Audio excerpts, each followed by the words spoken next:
안녕하세요. 러시아 문학과 미술 이야기 리드 러시아입니다. 오늘은 안톤 체호프의 작품 개를 데리고 다니는 여인을 만나보려고 합니다. 끝까지 함께 해주시고요. 구독, 좋아요 꼭 눌러주세요.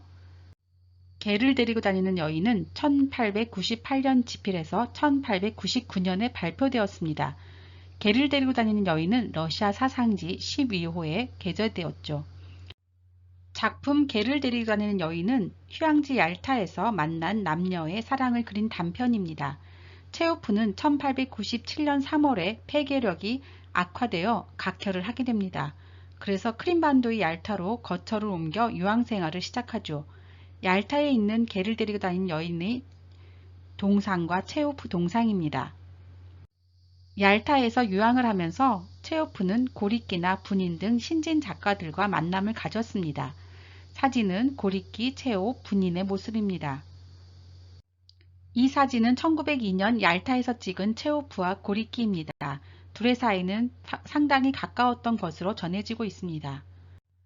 분인은 체호프에 대해 문인들 중 가장 가까웠던 사람이라고 말했을 정도로 친했으며 얄타의 별장을 자주 드나들었다고 합니다.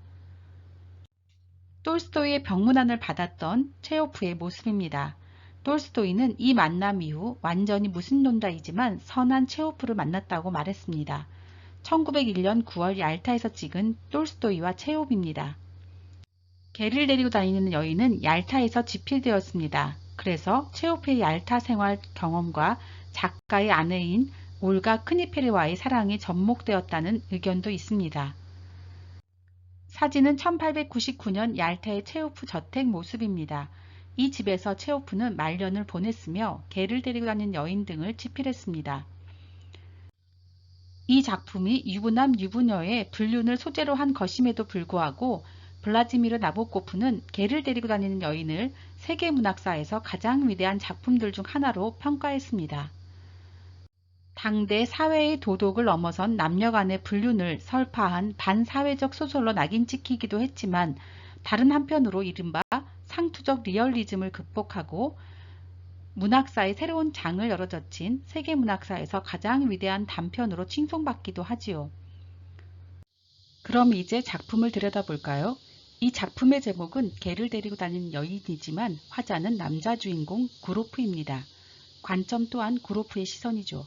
구로프는 40이 되지 않았고 은행에 다닌다고 나옵니다.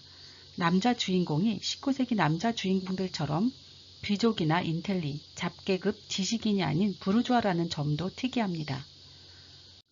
구로프 외의 등장인물로는 구로프의 아내 안나, 안나의 남편이 있습니다. 구로프의 아내는 독서량이 많고 새로 개정된 맞춤법을 사용하는 여인으로 남편을 드미트리가 아닌 디미트리라고 부르는 식이라고 나오죠.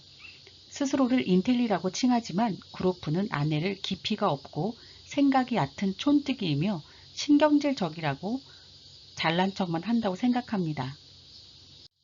여주인공 안나는 20살 때 결혼을 하였고 호기심이 왕성한 성격으로 표현됩니다. 얄타로 와서 구로프와 불륜을 저지르지만 구로프와의 만남으로 죄책감에 시달리는 순수한 성격으로 묘사되죠. 안나의 남편은 키가 크고 등이 구부정하며 이마가 약간 벗겨졌다고 나옵니다. 그는 독일계이며 SC에서는 그의 집을 모두 알 만큼 유명한 관리입니다. 안나는 남편을 노예 근성을 가지고 있다고 말하며 노예라고 부르죠. 공간적 배경은 러시아의 대표적 휴양도시 얄타입니다. 얄타에서 구로프와 안나는 사랑을 나눕니다. 그리고 안나가 사는 곳은 SC라고 나오죠. 구로프는 모스크바에 거주하는 인물입니다. 안나와 얄타에서 헤어진 후 구로프는 안나를 찾아 SC로 갑니다. 그리고 둘은 모스크바에서 다시 재회하게 되죠. 안나와 구로프가 주기적으로 만나 다시 사랑을 나누게 되는 곳은 당시 모스크바에서 가장 유명했던 호텔이자 레스토랑이었던 슬라비안스키 바자르입니다.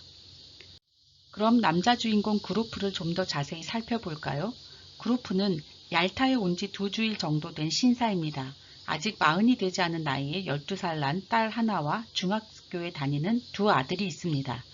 대학교 2학년 때 아내와 결혼했지만 지금은 아내가 1배 반이나 늙어 보인다고 서술되어 있죠. 구로프와 아내의 관계는 다음의 문장들로 미루어 볼 수 있습니다.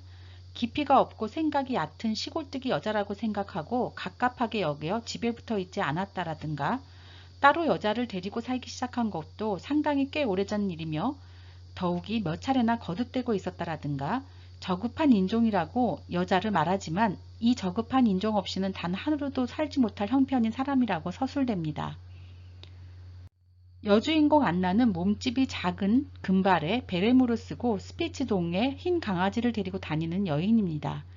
얄타에 온 지는 닷새 되었죠. 안나에 대해서는 이렇게 묘사됩니다. 그녀의 표정이라든가 걸음걸이나 옷이나 머리 모양 등으로 미루어 보아 그녀는 확실한 신분의 여자로 남편이 있으며 얄타에는 처음으로 왔고 더욱이 지금 혼자 있기에 지루하다는 사실을 알 수 있었더라고요. 안나는 호기심이 지독할 정도로 강했고 20살 때 시집을 갔으며 남편한테는 몸이 아프다고 하고 얄타로 온 여인이었다라고 서술됩니다. 두 사람의 불륜이 시작되는 얄타에서의 첫 만남은 매우 인상적으로 묘사됩니다. 여자에게 자연스럽게 접근할 줄 아는 선수로서의 그로프의 태도가 잘 드러나기 때문이죠. 그 장면은 이렇게 묘사됩니다. 개를 데리고 다니는 여인에게 구로프는 부드럽게 개를 불러 개가 다가오자 손가락을 세워 위협을 했다. 개가 으르렁거리자 여자가 슬쩍 그를 쳐다보더니 이내 눈을 내리깔았다. 물지는 않아요 라고 말하고 얼굴을 붉혔다. 그러자 뼈를 주어도 될까요? 라고 물으며 대화를 무리 없이 이끌어냅니다. 구로프는 자신에게 저기를 드러낸 개의 주인인 여자가 먼저 상대방에게 미안한 감정을 가지게 함으로써 자신에 대한 경계심을 없애는 꾼다운 면모를 보인 것입니다. 이 첫 만남에서 여자는 구로프에 대해서 여러 가지를 알게 됩니다. 그가 모스크바 사람으로 대학은 문과를 나왔으나 현재 은행에서 근무하고 있다는 것, 언젠가 민간 오페라단에서 노래 연습생이 된 적도 있으나 도중에 그만두었다는 것, 모스크바에 집 두 채가 있다는 것 등을 말입니다. 구로프는 자신이 재력도 있고 직업도 탄탄하며 예술적 소질도 있는 인텔리 부르주아라는 것을 은근하게 모두 밝힌 것이죠. 구로프는 보통의 여자라면 흔히 호감을 가질 밀밥을 던진 것입니다. 이런 상황에서 여자는 이곳은 정말 지루하군요 라고 말하며 얄타에 한 달 정도 더 머물 예정임을 밝힙니다. 물론 남편도 뒤따라올 것이라며 구로프를 경계하는 말도 잊지 않죠. 구로프는 개를 데려다니는 여인과의 첫 만남 이후 호텔로 와서 이렇게 생각합니다. 내일도 아마 그 여인은 우연히 자기와 만나게 될 것이라고요. 그렇게 되지 않는다면 오히려 이상하다라고 생각합니다. 침대로 들어가면서 그는 문득 그 여인이 바로 얼마 전까지만 해도 아직 여학생으로 자기 딸이 지금 배우고 있는 것과 같은 것을 배우고 있었을 것이라고 새삼스럽게 생각하였습니다. 이때까지만 해도 개를 데리고 다니는 여인으로 안나가 묘사됩니다. 구로프는 그 여인에 대해 이렇게 생각합니다. 그 여인은 난생 처음 어떤 종류의 속셈이 깔린 환경에 홀로 놓여진 것임에 틀림없다라고요. 구로프는 약해 보이는 목덜미나 아름다운 회색 눈동자를 떠올리면서 그 여인에게는 뭔가 애틋한 데가 있어라고 생각합니다. 구로프는 바람둥이의 정석대로 휴가지에서 시작될 그녀와의 뻔한 불륜을 생각한 것이죠. 안나와 구로프와의 관계는 만난 지 일주일 후 새로운 전기를 맞이합니다. 안나는 그날 남편이 올 것을 기대하며 항구에서 손잡이 안경을 보며 배가 닿기를 기다리고 있었죠. 그러나 배는 바다가 거세어 해가 지고 나서야 겨우 들어왔고 남편은 보이지 않았습니다. 게다가 안나는 남편을 찾기 위해 들었던 손잡이 안경을 잃어버리죠. 항구에서 마중 온 사람들과 도착한 사람들이 모두 흩어집니다. 이때 안나의 심리 상태는 이렇게 묘사됩니다. 잠자코 꽃냄새를 맡고 있었다라고요. 둘이 남게 된 안나와 구로프는 드라이브라도 할까요? 라는 구로프의 제안에 안나가 아무런 대답을 하지 않게 됩니다. 그러자 구로프는 갑자기 그녀를 껴안고 입술에 키스를 하게 되죠. 그리고 그녀의 방으로 가게 됩니다. 이 대목에서 구로프는 새삼스레 그녀를 쳐다보면서 참으로 여러 여자를 만나는군 하고 생각합니다. 그러면서 추억의 여인들을 떠올리죠. 사랑하여 기쁨을 느껴 비록 잠시 동안의 행복일 망정 그것을 준 상대방에게 감사를 아끼지 않는 태평스럽고 선량한 여자, 그의 아내처럼 사랑하는 태도가 도무지 실감나지 않고 잔소리만 잔뜩 늘어놓으면서 잘난 척하고 신경질적인 주제에 이건 정말 의미심장한 것이에요 라고 말할 듯한 표정을 짓는 여자. 굉장한 미인으로 냉정하면서도 때로는 인생이 줄 수 있는 범위를 훨씬 넘어서 더욱 많이 소유하고 싶다는 그런 외고집의 욕망과 욕심그러기 같은 표정의 여자들 말이죠. 구로프는 이들이 젊은 시절을 지나서 변덕이 심하고 분별이 없고 남을 억누르려 하고 약간 머리가 모자라는 여자들로 보였고, 사랑이 식어감에 따라서 그녀들의 아름다움에 오히려 실증이 나고 그녀들의 속옷 레이스 장식까지도 왠지 생선 비닐 같은 기분이 들었다라고 회상합니다. 그러나 구로프와 관계한 후 안나는 옛날 그림에서의 죄 많은 여인과 꼭 닮아 있었다라고 묘사됩니다. 안나는 지금 당신은 처음으로 저를 존중해주지 않는 사람이에요 라며 볼멘 소리를 합니다. 그런데도 구로프는 아무렇지도 않은 듯이 천연덕스럽게 방 안 테이블에 놓인 수박을 잘라서 천천히 먹기 시작했습니다. 그에게는 그녀와의 첫 관계가 과거 그가 저질렀던 불륜의 반복이었기 때문이죠. 오히려 자신이 그런 여자가 아니라며 존중해주길 원하는 안나가 이상할 뿐이었습니다. 그리고 휴가가 끝나자 얄타에서의 사랑을 뒤로하고 둘은 헤어집니다. 안나는 자신을 나쁘게 생각하지 말라며 두 번 다시 만나서는 안 된다고 안녕을 고하며 SC로 떠납니다. 구로프도 내 생애에는 파란이랄까 에피소드랄까 하는 것이 있었지만 그것도 역시 끝나버리고 지금은 추억만이 남아있을 뿐이라고 생각하며 모스크바로 돌아갑니다. 그런데 구로프의 상황은 모스크바로 돌아온 후 변하기 시작합니다. 구로프는 한 달이 지나고 겨울이 닥쳐와도 안나와 헤어진 것이 바로 어제 있었던 일처럼 모든 것이 기억 속에 생생히 남아 있습니다. 마치 그림자처럼 안나가 지켜보고 있는 것만 같았다고 고백하죠. 구로프는 자기의 추억을 다른 사람에게 들려주고 싶어서 더 이상 참을 수가 없게 됩니다. 결국 구로프는 얄타에서 황홀한 미인과 교제를 했다며 동료에게 고백하죠. 하지만 그 얘기를 들은 관리는 아까 당신이 말씀하신 것은 정말이었어요. 사실 그 철갑상어는 냄새가 고약했지요 라고 말합니다. 구로프의 이야기에는 아무 관심도 없다는 것이겠죠. 결국 구로프는 안나가 있는 SC로 찾아갑니다. 안나의 집을 알아낸 구로프는 그녀의 집으로 찾아가지만 회색 울타리가 쳐져 있습니다. 구로프는 이런 울타리쯤은 넘어갈 수 있지라고 생각하지만 시간이 흐를수록 회색의 울타리가 얄미워졌다는 표현에서 둘 관계의 장벽을 느낄 수 있습니다. 구로프는 남편과 함께 연극 게이샤 초연을 보러 올 것이라고 짐작하고 극장에 갔다가 그곳에서 안나를 만납니다. 둘은 모스크바에서 다시 만날 약속을 하고 헤어지죠.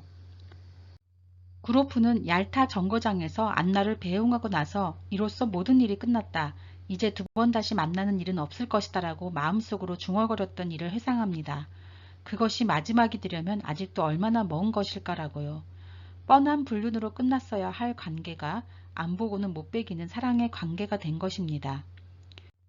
이후 두 사람은 두 달이나 석 달에 한 번 안나가 모스크바로 와서 구로프를 만납니다. 구로프에게는 공경한 생활, 즉 조건부의 진실과 조건부의 허위로 가득 찬 생활과 은밀한 생활, 즉 우연한 운명에 의해 그의 생활의 핵심을 이루고 있는 남의 눈을 피해 행해지는 생활이 계속됩니다. 구로프와 안나는 마치 한 쌍의 철새가 잡혀 각각 다른 세 장에서 길러지고 있는 것과 같았다라고 서술됩니다. 구로프는 겨우 지금에 와서 머리가 휘어지기 시작한 지금에 와서 그는 보람 있는 참다운 사랑을 한 것이다. 그것도 난생 처음이라고 고백합니다. 두 사람은 모두 여행의 종말까지는 아직도 매우 멀다는 것과 가장 복잡하고 곤란한 길이 이제 겨우 시작되었다는 것을 뚜렷이 느끼고 있었다는 것으로 작품은 끝을 맺습니다. 두 사람의 사랑의 여정이 어떻게 끝날지는 알 수 없지만 그 길이 간단치 않을 것이라는 사실은 짐작할 수 있죠. 휴가지에서의 뻔한 불륜이 두 사람 모두 예측하지 못한 사랑이 된 것입니다. 이것이 체로프의 결말입니다. 열린 결말이죠. 이런 사랑은 독신으로 지내다 말년에 여배우 올가 크니페르를 만나 사랑에 빠졌던 체호프 자신의 이야기이기도 했습니다. 체호프는 1898년 9월 갈매기를 낭독할 때 모스크바 예술극장의 유명 배우였던 올가 크니페르를 만납니다. 체호프가 38살, 올가가 30살 때였죠. 사진은 1900년 갈매기 공연 중 나넵스카야 역을 맡은 올가 크니페르의 모습입니다. 그 후 올가는 체호프가 1904년 죽기까지 6년 동안 여배우와 극작가, 연인, 아내와 남편, 간병인과 환자로 관계가 변화하면서 체호프의 마지막을 함께 했습니다. 사진은 1901년에 찍은 체호프와 아내 올가 크니페르입니다. 체호프와 올가는 1899년에 만나 1901년에 결혼하고 1904년 체호프가 죽을 때까지 거의 따로 살았습니다. 하지만 800여 통의 편지를 주고받았죠. 이 편지들에는 바냐 아저씨에서 세자매 그리고 마지막 휘곡 벚꽃 동상까지 과정이 잘 드러나 있습니다.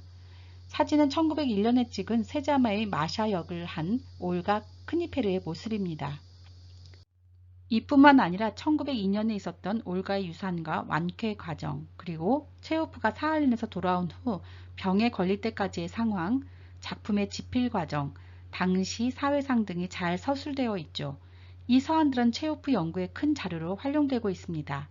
이 편지 왕래는 1904년 체호프가 올가와 함께 독일로 가기 전까지 계속되었습니다. 사진은 1901년 얄타에서 찍은 체호프와 아내 올가입니다. 체호프는 말년에 불후의 희곡 작품들을 남겨놓고 1904년 7월 2일 독일의 바덴바덴에서 폐결핵이 악화되어 결국 세상을 떠나게 됩니다. 사진은 임종 직후의 체호프입니다. 그의 시신은 러시아로 옮겨져 노브데비치 수도원에 안장되었습니다. 사진은 체호프의 묘입니다. 집 모양의 묘비가 특이합니다. 노브데비치 수도원에는 체호프 외에 옐친 등의 정치인들과 작가, 예술가 등 많은 유명인들의 묘가 있습니다. 오늘은 체호프의 개를 데리고 다닌 여인과 체호프의 사랑 이야기를 만나보았습니다. 러시아 문학과 미술 이야기 리드 러시아였습니다. 끝까지 함께 해주셔서 감사하고요. 구독, 좋아요 꼭 눌러주세요. 다음 시간 또 만나요.